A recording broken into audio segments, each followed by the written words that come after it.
Welcome to another video from Football Oasis. Today we are discussing if the Sydney Derby has truly overtaken the Melbourne Derby. And if you just jumped on this video looking to find the short answer, then yes, Sydney Derby has overtaken the Melbourne Derby. But if you are a true football fan, then make sure you stick around till the end of the video so you know the reasons behind this. But before we go any further, if you are new to this channel, make sure you hit that subscribe button and leave a like on this video. The Melbourne Derby has been around since 2009, which is when Melbourne City, back then known as Melbourne Heart, were born. That is compared to the Sydney Derby, which started in 2012 when the noisy neighbours, the Wanderers, were born. This means that the Melbourne Derby has probably been around for 2 or so years longer than the Sydney one. But does that mean it's the most dominant derby within the A-League? When it started for the Wanderers, it was an instant hit. Fans were really behind the project and the stadium itself was built away from the CBD, which definitely attracted a different side to the population of Sydney. This business decision was very well thought of and it helped in the numbers. Whereas when we look at Melbourne City, it's just another CBD side, which is why their fans struggled and will continue to struggle to attract numbers. And to be completely fair, in the last few years, the Melbourne Derby has truly lost its reputation, especially by the players on the pitch, which kind of reflects in the supporters.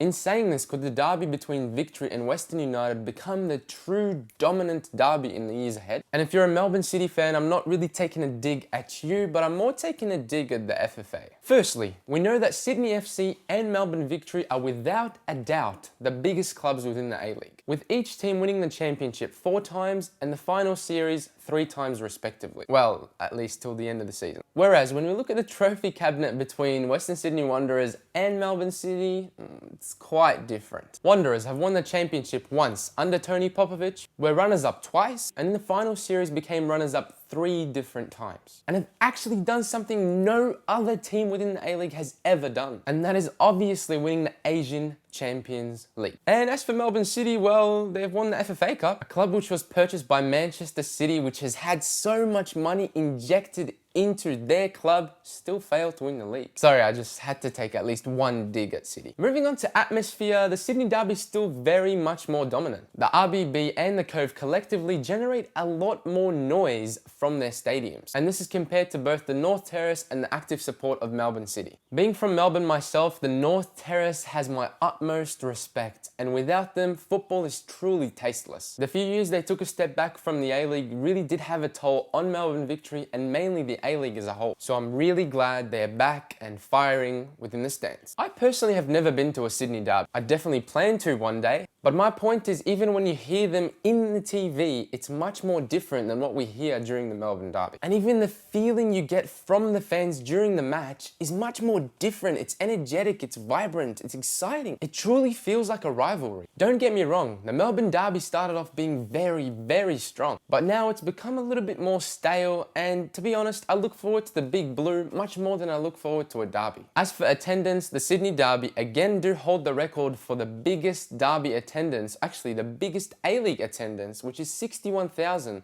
back in 2016. In terms of total attendance for both derbies, Melbourne sit at just over 976,000 and Sydney sits at just over 702,000, which gives us a difference of about 250,000, although Melbourne are 8 derbies ahead of the Sydney one. What intrigues me most is that despite the money that's been injected into Melbourne City, money cannot buy what Victory have actually built. Well, at least for the next couple of years. Victory have built something money cannot buy, and that is tradition and culture within the club. And I can safely say that both Sydney FC and the Western Sydney Wanderers have both of those as well. Overall, with a much larger focus on AFL within Melbourne when compared to Sydney, this gives Sydney another upper hand on Melbourne when we come to talk about football. The round one, that is. Therefore, we can conclude that it is Melbourne City who need to recruit more supporters in order to bring back the excitement to the Melbourne Derby. Those were my opinions. Most importantly, I would love to know what you guys think in the comments below. As the Sydney Derby overtakes the Melbourne Derby and will continue to do so in the coming years, will we see the Melbourne Derby diminish and not hold as much importance in the future?